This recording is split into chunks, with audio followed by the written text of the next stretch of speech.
सिमंदर भगवान आदि विद्यमान 20 तीर्थंकर। सामान्यतः हमने आदिनाथ भगवान से लेकर महावीर भगवान तक 24 तीर्थंकरों के बारे में जाना है, सुना है, लेकिन ये सिमंदर आदि विद्यमान 20 तीर्थंकर कौन होते हैं, ये कहाँ पाए जाते हैं और ये कहाँ हैं। तो आज की वीडियो में हम सिमंदर भगवान आदि विद्यमान 20 तीर्थंकरों के बारे में जानेंगे। चैनल पर यदि नए हैं तो चैनल को सब्सक्राइब कर दीजिए। इस मध्य लोक के अंदर असंख्यात द्वीप और समुद्र हैं। उसमें पहला द्वीप है जम्बू द्वीप, जो थाली के समान गोल है और 1 लाख योजन विस्तार वाला है। हम जम्बू द्वीप में ही रहते हैं। इस जम्बू द्वीप में 7 क्षेत्र हैं: भरत क्षेत्र, हेमवत क्षेत्र, हरि क्षेत्र, विदेह क्षेत्र, रम्य क्षेत्र, हिरण्यवत क्षेत्र और ऐरावत क्षेत्र। मोक्ष जाने के लिए या तीर्थंकरों का जन्म होने के लिए कर्म भूमि आवश्यक है। भोग भूमि में तीर्थंकर नहीं होते, न ही भोग भूमि से मोक्ष जा सकते हैं। तो पहला क्षेत्र भरत क्षेत्र, वहां पे 6 काल परिवर्तन होता है। तो पहला, दूसरा, तीसरा काल जो है उसमें भोग भूमि की व्यवस्था होती है और चौथा, पांचवा, छठा काल है जिसमें कर्म भूमि की व्यवस्था होती है। इसी प्रकार 7वां क्षेत्र ऐरावत क्षेत्र, वहां पर भी इसी प्रकार व्यवस्था होती है। 6 काल परिवर्तन होते हैं। पहले 3 काल में भोग भूमि और बाकी के 3 काल में कर्म भूमि होती है। तो भरत और ऐरावत क्षेत्र की जो चौथा काल होता है, दुखमा सुखमा काल, उस चौथे काल में ही भव्य जीव मोक्ष जाते हैं और तीर्थंकर आदि महापुरुषों का जन्म होता है। तो भरत ऐरावत क्षेत्र के चौथे काल में 24 तीर्थंकर हो चुके हैं। जैसे हम भरत क्षेत्र में रहते हैं तो हमारे भरत क्षेत्र में आदिनाथ भगवान से महावीर भगवान तक 24 तीर्थंकर हो चुके हैं और वे सभी मोक्ष जा चुके हैं और चौथा काल पूर्ण हो चुका है। वर्तमान में 5वां काल चल रहा है। इसी प्रकार ऐरावत क्षेत्र की भी व्यवस्था है। इसके बाद जो दूसरा और तीसरा क्षेत्र है हेमवत और हरि, इन दोनों क्षेत्रों में भोग भूमि की व्यवस्था है। इसके बाद चौथा क्षेत्र है जो बीचों बीच में है, उसका नाम है विदेह क्षेत्र।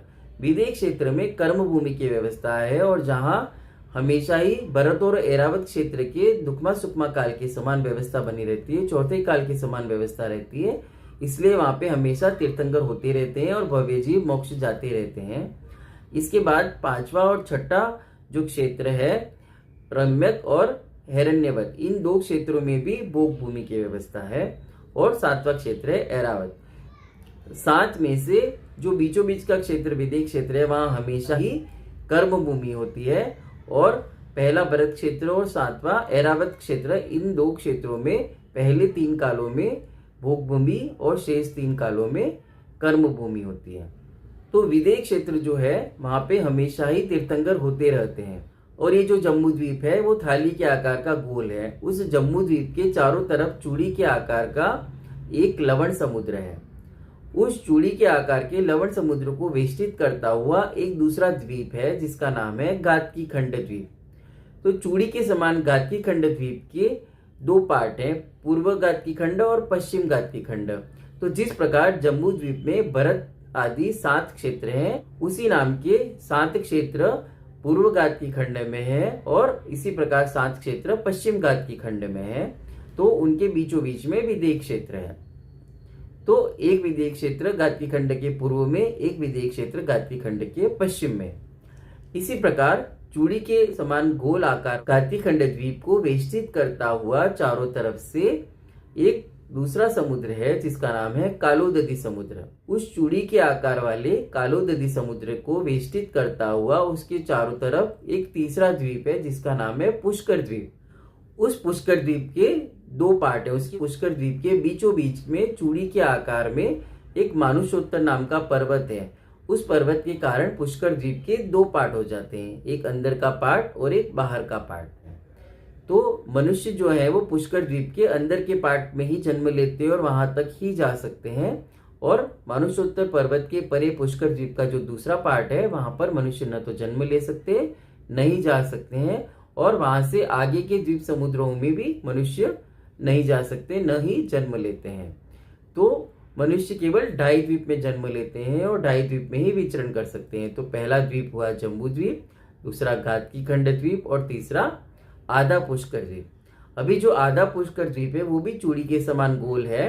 तो गातकी खंड के समान उसके भी 2 पार्ट हैं, पूर्व पुष्करार्ध द्वीप और पश्चिम पुष्करार्ध द्वीप।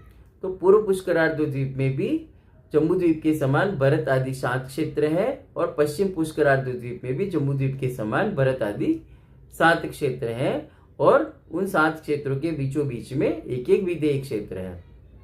तो एक विधेय क्षेत्र हुआ जम्बू द्वीप के अंदर, 2 विधेय क्षेत्र हुए गादकीखंड द्वीप के अंदर और 2 विधेय क्षेत्र हुए पुष्कर द्वीप के अंदर। इस प्रकार टोटल 5 विधेय क्षेत्र हैं। तो इन 5 विधेय क्षेत्रों में हमेशा ही कर्म भूमि रहती है। भरत ऐरावत क्षेत्र के चौथे काल दुक्मा सुकमा काल के समान वहां पर हमेशा ही व्यवस्था रहती है। तो हमेशा वहां पे तीर्थंकर होते रहते हैं और भव्य जी मोक्ष जाते रहते हैं, अभी भी जाते हैं, वर्तमान में भी वहां से मुनि मोक्ष जाते हैं और मोक्ष जा सकते हैं और वहां पे तीर्थंकर भी हैं। अभी बात आती है विद्यमान 20 तीर्थंकरों की। तो ये जो 5 विधेय क्षेत्र हैं, प्रत्येक विधेय क्षेत्र में 32 नगरियां हैं। प्रत्येक नगरी में एक एक तीर्थंकर हो सकते हैं। एक विधेय क्षेत्र में 32 नगरी, तो टोटल 5 विधेय क्षेत्र में कुल नगरियां हुई 160 नगरियां। तो प्रत्येक नगरी में एक एक तीर्थंकर हो सकता है। तो एक साथ यदि तीर्थंकर सभी जगह हो तो सभी विधेय के मिला के 160 तीर्थंकर एक साथ हो सकते हैं। लेकिन यदि 160 नहीं भी हो तो मिनिमम 20 तीर्थंकर वहां पर हमेशा विद्यमान रहते हैं। तो प्रत्येक विधेय में 4 तीर्थंकर हमेशा विद्यमान रहते हैं।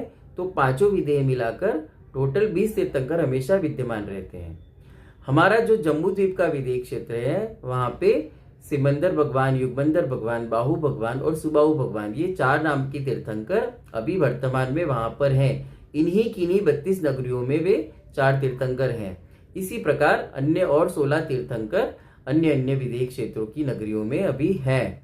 ये 20 तीर्थंकर भगवान वर्तमान में हैं, जो केवली अवस्था में है, अर्यंत अवस्था में है और हमें देख रहे हैं। और इन्हें विद्यमान 20 तीर्थंकर क्यों कहा जाता है? क्योंकि इसी नाम के तीर्थंकर यहाँ पे हमेशा मौजूद रहते हैं।